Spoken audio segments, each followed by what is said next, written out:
الحمد لله رب العالمين والصلاة والسلام على أشرف الأنبياء وسيد المرسلين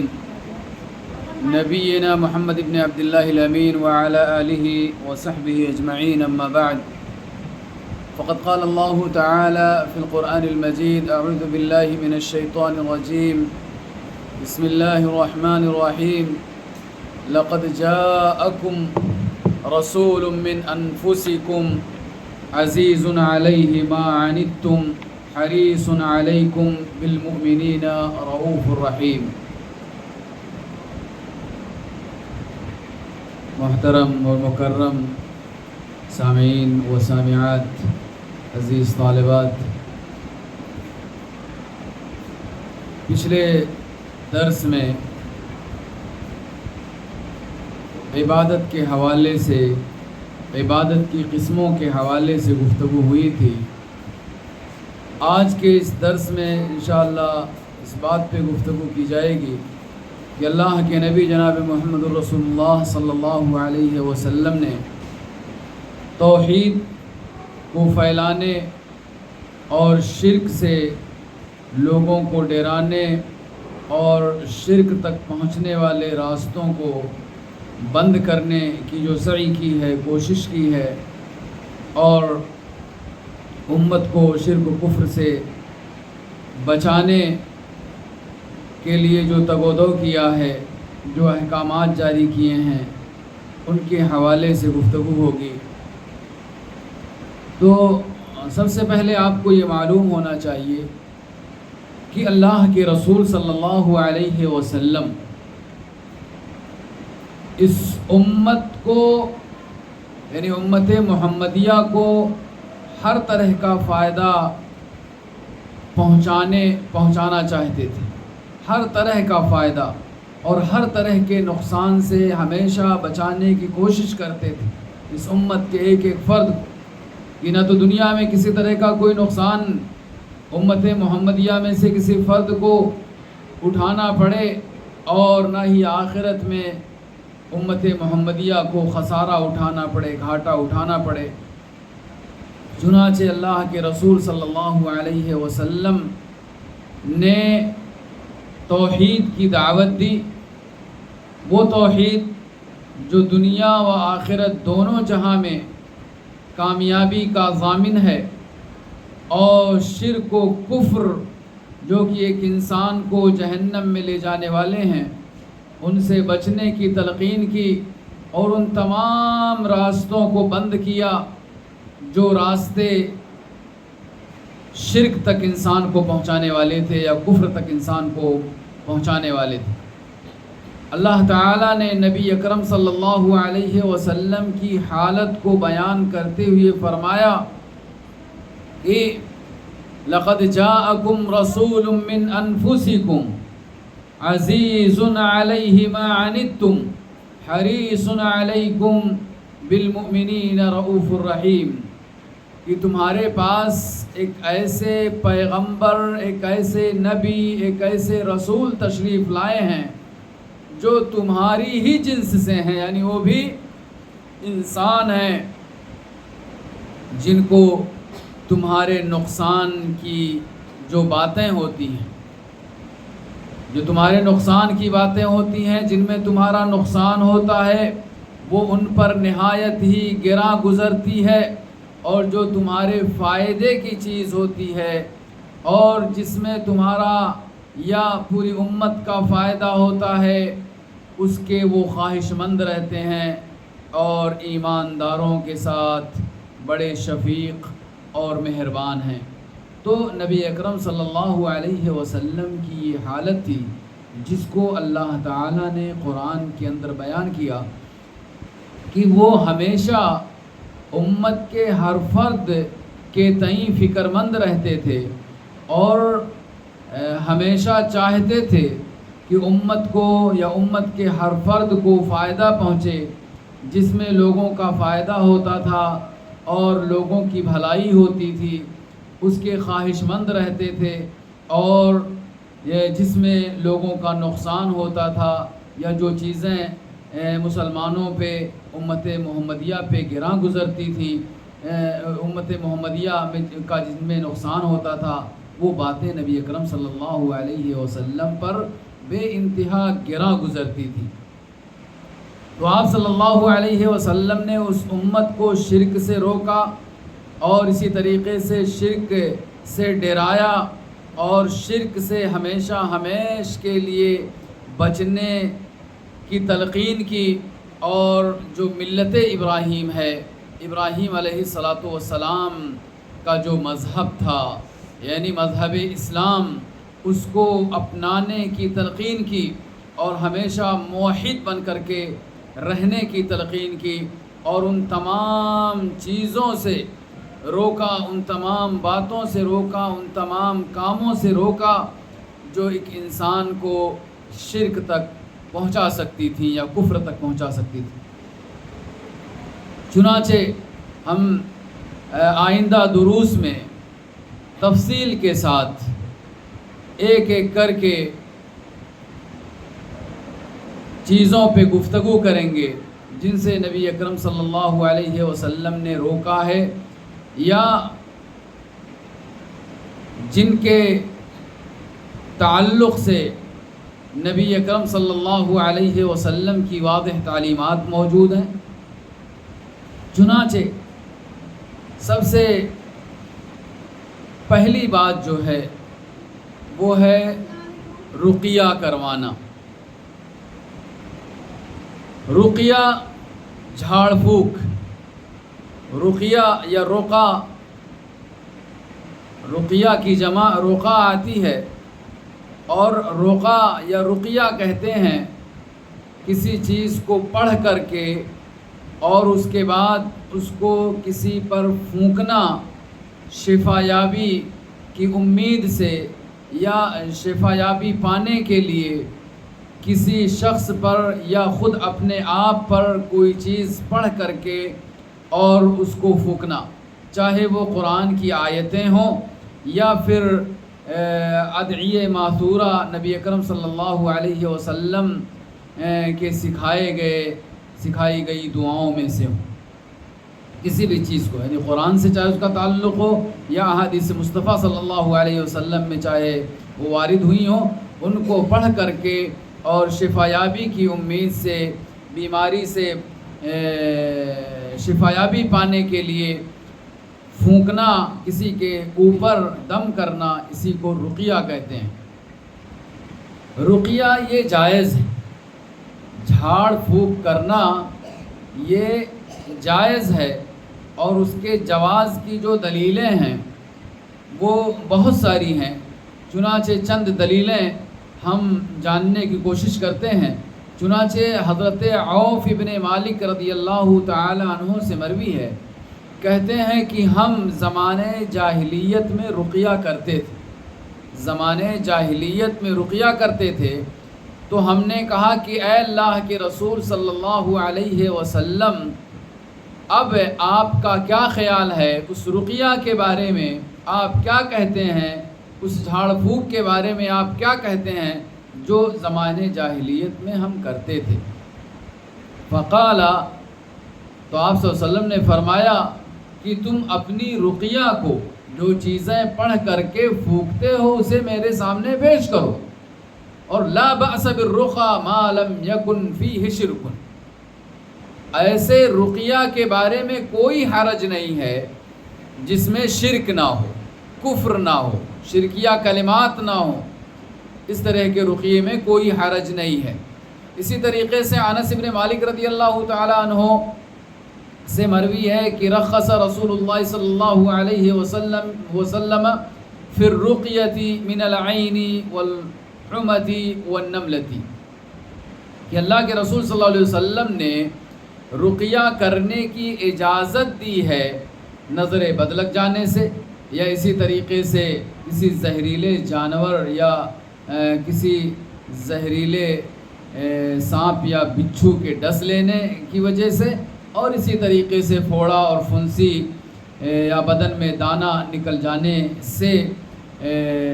رقیہ کر کے اسے شفا یابی پایا جا سکتا ہے۔ اللہ کے نبی صلی اللہ علیہ وسلم نے اس سلسلے میں ہمیں رخصت دے رکھی ہے۔ اسی طریقے سے جابر بن عبداللہ رضی اللہ تعالی عنہ سے مروی ہے، کہتے ہیں کہ اللہ کے رسول صلی اللہ علیہ وسلم نے فرمایا کہ من استطاع ان ينفع اخاه فليفعل، کہ جو شخص اپنے بھائی کو کسی بھی طرح کا فائدہ پہنچا سکتا ہو تو اسے اپنے بھائی کو فائدہ پہنچانے کی کوشش کرنی چاہیے۔ اگر کوئی بیمار ہے اور آپ سے وہ کہتا ہے کہ مجھے رقیہ کر دو یا مجھے دعا کر دو، تو گویا کہ وہ آپ سے طلب کر رہا ہے کہ آپ اس کے اوپر جو مصیبت آئی ہے اللہ رب العالمین سے سفارش کر کے شفاعت کر کے اس پریشانی اور مصیبت کو ہٹوا دو۔ تو اگر آپ کو رقیہ شرعیہ کے بارے میں معلوم ہے، آپ کو دعائیں یاد ہیں، تو اس میں کوئی حرج نہیں ہے کہ آپ اپنے اس بھائی کو فائدہ پہنچائیں اور اس پر آپ دم کریں قرآنی آیات کو پڑھ کر کے، یا جو دیگر دعائیں احادیث کے اندر وارد ہوئی ہیں ان دعاؤں کو پڑھ کر کے آپ پھونکیں۔ اس میں کوئی حرج نہیں ہے، بلکہ اس میں ثواب ہے کہ آپ اپنے بھائی کو فائدہ پہنچا رہے ہیں۔ اسی طریقے سے اما عائشہ صدیقہ رضی اللہ تعالی عنہا سے مروی ہے کہ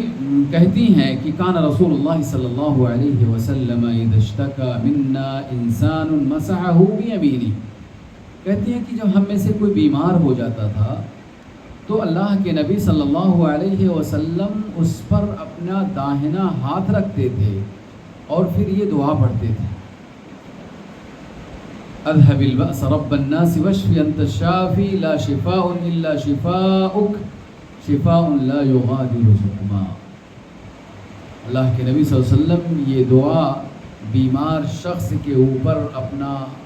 داہنا ہاتھ رکھ کر کے پڑھتے تھے کہ اے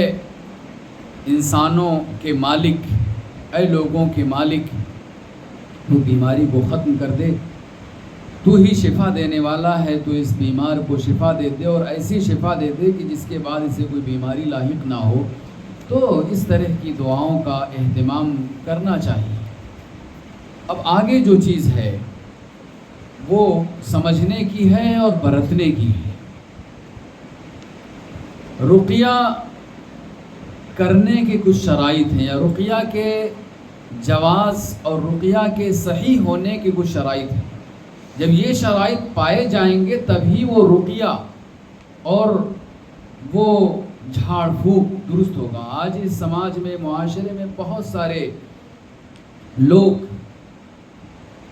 جھاڑ پھونک کرتے ہیں، لوگوں نے اسے کاروبار بنا لیا ہے، بزنس بنا لیا ہے، اور لوگ اچھا خاصا پیسہ کماتے ہیں جھاڑ پھونک کر کے، لیکن وہ ان چیزوں کی رعایت نہیں کرتے ہیں۔ جو شرائط ہیں رقیہ شرعیہ کے، ان شرائط کا رعایت نہیں کرتے، ان کا خیال نہیں کرتے ہیں، کہیں نہ کہیں ان کے یہاں شرکیہ یا کفریہ کلمات پائے جاتے ہیں۔ شیطانوں اور جنوں سے استغاثہ اور استعانت اور مدد لیتے ہیں ایسے لوگ، تو ایسے لوگوں سے نہ تو رقیہ کروانا چاہیے اور نہ ہی ایسے لوگوں کو رقیہ کرنے پر اجرت یا پیسہ وغیرہ دینا چاہیے۔ تو رقیہ کے شرائط کیا ہیں؟ کون سی ایسی چیزیں ہیں جن کا پایا جانا ضروری ہے رقیہ شرعیہ کے اندر؟ پہلی چیز جو ہے وہ ہے کہ رقیہ کرنے والا اور رقیہ کروانے والا، یعنی جھاڑ پھونک کرنے والا اور مریض، دونوں یہ اعتقاد نہ رکھیں کہ یہ رقیہ، یہ جھاڑ پھونک بذات خود فائدہ پہنچاتا ہے۔ اگر کوئی یہ عقیدہ رکھتا ہے کہ رقیہ سے ہمیں فائدہ ہوا، رقیہ بذات خود بیماری کو دور کرتا ہے، تو یہ شرک ہو جائے گا۔ بیماری کو دور کرنے والا، شفا دینے والا اللہ رب العالمین ہے۔ تو رقیہ کرنے والا، رقیہ کروانے والا یہ اعتقاد رکھیں کہ شفا دینے والا، بیماری کو ختم کرنے والا اللہ رب العالمین ہے، اور اللہ رب العالمین نے رقیہ کو، دعا کو، جھاڑ پھونک کو سبب بنایا ہے، سبب بنایا ہے شفا یابی کا۔ تو اصل شافی جو ہے وہ اللہ رب العالمین ہے، لیکن رقیہ کو اللہ رب العالمین نے سبب بنایا۔ اگر کوئی رقیہ ہی کو شافی سمجھ لے، شفا دینے والا سمجھ لے، تو پھر وہ مشرک ہوگا اور اس کا وہ عمل شرک ہوگا، اور پھر اس کا یہ عمل حرام ہوگا۔ تو یہ پہلی شرط ہے کہ رقیہ کرنے والا اور رقیہ کروانے والا یہ عقیدہ رکھے کہ اصل شفا دینے والا اللہ رب العالمین ہے، اور رقیہ کو اللہ رب العالمین نے شفا یابی کا سبب اور ذریعہ بنایا ہے۔ دوسری چیز یہ ہے، دوسری جو شرط ہے، اللہ تکون بما یخالف الشرع کما اذا كانت متضمنہ دعاء غیر اللہ او استغاثہ بالجن او ما اشبہ ذلک۔ کہہ رہے ہیں کہ اس رقیہ میں دوسری شرط یہ ہے کہ اس رقیہ میں کوئی ایسی چیز نہ ہو جو شریعت کے مخالف ہو۔ اس رقیہ شرعیہ میں کوئی ایسی چیز، یا اس رقیہ میں کوئی ایسی چیز نہ ہو جو شریعت کے مخالف ہو۔ جیسے اس دعا کے اندر کوئی ایسی چیز ہو جو شرکیہ ہو، اللہ کے علاوہ کسی اور کو پکارا جائے، جنوں سے مدد لی جائے، شیطانوں سے تعاون حاصل کیا جائے، تو یہ سب کیا ہوگا؟ حرام ہوگا، بلکہ شرک ہوگا۔ تیسری شرط یہ ہے کہ جو پڑھ کر کے پھونکا جائے، جو دعا یا جو بھی کلمات، جو بھی باتیں پڑھ کر کے پھونکی جائیں وہ مفہوم ہوں، سمجھ میں آنے والی باتیں ہوں، چاہے وہ عربی میں ہوں یا اردو میں ہوں، کسی بھی زبان میں ہوں، سمجھ میں آئے۔ اگر ایسی زبان میں کوئی دعا کرتا ہے جو سمجھ میں نہ آنے والی ہو، تو پھر وہ حرام ہے۔ ایسی چیزیں لکھ کر کے دیتا ہے جو سمجھ میں نہیں آنے والی ہیں، یا ایسی دعائیں کرتا ہے، ایسی چیزیں وہ اپنی زبان سے نکالتا جو غیر مفہوم ہے، سمجھ میں نہیں آتا ہے، پتہ نہیں عربی ہے، عربی بھی نہیں ہے، اردو بھی نہیں ہے، فارسی بھی نہیں ہے، کوئی زبان مفہوم نہیں ہے، سمجھنے والی زبان نہیں، پتہ نہیں کس زبان میں وہ گڑبڑ کر رہا ہے، تو پھر اس کی جو ہے وہ دعا یہ کیا ہوگی؟ جائز نہیں ہوگی۔ اس شخص سے نہ تو دعا کروانا جائز ہوگا، رقیہ کروانا جائز ہوگا، اور نہ اس شخص کا رقیہ کرنا ہی درست اور جائز ہوگا۔ تو یہ تین شرطیں ہیں۔ امام مالک رحمۃ اللہ علیہ سے پوچھا گیا کہ کیا کوئی آدمی رقیہ کر سکتا ہے یا رقیہ کروا سکتا ہے؟ تو امام مالک رحمۃ اللہ علیہ نے فرمایا تھا کہ لا بأس بذلک بالکلام الطیب، اگر اچھی بات سے، یعنی قرآن کی آیتیں ہوں یا احادیث مصطفیٰ صلی اللہ علیہ وسلم میں سے ہوں، تو پھر ان سے رقیہ کرنے یا رقیہ کروانے میں کوئی حرج نہیں ہے۔ تو آج کے درس کا خلاصہ یہ ہے کہ اللہ کے نبی صلی اللہ علیہ وسلم نے توحید کو عام کیا ہے، توحید کی طرف لوگوں کو بلایا ہے، اور شرک کے جتنے بھی مظاہر ہیں یا شرک تک پہنچانے والی جتنی بھی چیزیں ہیں، سب سے اللہ کے نبی صلی اللہ علیہ وسلم نے روکا ہے۔ شرک تک پہنچانے والے جتنے بھی دروازے تھے، سارے دروازوں کو اللہ کے نبی صلی اللہ علیہ وسلم نے بند کیا ہے۔ آج ہم نے رقیہ شرعیہ کے بارے میں جانا کہ جھاڑ پھونک کرنا یہ جائز ہے، اور اس کے چند شرائط ہیں، اور وہ شرائط یہ ہیں، پہلی شرط یہ ہے کہ رقیہ کرنے والا یا رقیہ کروانے والا یہ اعتقاد اور عقیدہ رکھے کہ اصل شافی اور شفا دینے والا اللہ رب العالمین ہے، اور رقیہ کو، جھاڑ پھونک کو اللہ رب العالمین نے سبب اور ذریعہ قرار دیا ہے۔ اور دوسری شرط یہ ہے کہ کوئی ایسی چیز نہ ہو رقیہ کے اندر جو شریعت کے مخالف ہو۔ رقیہ کے اندر کوئی ایسی چیز نہ ہو جو شریعت کے مخالف ہو، جیسے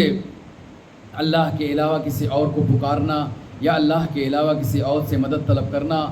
کسی اور سے استغاثہ کرنا، تو یہ سب شرک ہوگا۔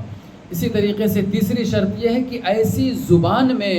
دعا کی جائے، رقیہ کیا جائے جو زبان مفہوم ہو، سمجھ میں آنے والی زبان ہو، اور اگر غیر مفہوم یا نہ سمجھ میں آنے والی باتیں ہیں جن سے رقیہ کی جاتی ہیں تو پھر وہ جائز نہیں ہوگا۔ تو رقیہ کے اندر بھی اللہ کے نبی صلی اللہ علیہ وسلم نے شرکیہ رقیہ سے منع کیا ہے۔ وہ رقیہ یا وہ جھاڑ پھونک جس کے اندر شرک پایا جائے، شیطانوں سے مدد لی جائے، جنوں سے مدد لی جائے، وہ حرام ہے، اس کو شرک قرار دیا ہے۔ اور یہ ہمیں تعلیم دی گئی ہے کہ ہم اللہ رب العالمین ہی کو شافی جانیں، اسی کو شفا دینے والا سمجھیں، اور یہ یقین رکھیں کہ اللہ رب العالمین ہی شفا دینے والا ہے، اور دنیا کی کوئی ذات یا کوئی طاقت کسی بھی مریض کو شفا نہیں دے سکتی ہے۔ ہاں کچھ اسباب اور ذرائع اللہ رب العالمین نے بنائے ہیں جو جائز اسباب اور ذرائع ہیں، ان کا استعمال کرنا چاہیے، اور ان کا استعمال کرتے ہوئے یہ عقیدہ رکھنا چاہیے کہ اللہ رب العالمین ہمیں ان اسباب کے اپنانے پر شفا دے گا۔ تو یہ شرائط ہیں، ان کے یہ تینوں شرطیں جب پائی جائیں گی رقیہ کے اندر، جھاڑ پھونک کے اندر، تب جائز ہوں گی۔ اگر ان شرطوں میں سے کوئی بھی شرط مفقود ہوگی، نہیں پائی جائے گی، تو پھر وہ رقیہ ناجائز اور حرام ہوگی۔ اللہ رب العالمین سے دعا ہے کہ اے الہ العالمین تو ہم تمام مسلمانوں کو شرک اور شرک کے جو مظاہر ہیں، شرک تک پہنچانے والی جو چیزیں ہیں، ان سے بچنے کی توفیق عنایت فرما، اور ہم سب کو پکا و سچا موحد بنا۔ آمین۔ وآخر دعوانا الحمدللہ رب العالمین، وصلی اللہ علی نبینا محمد۔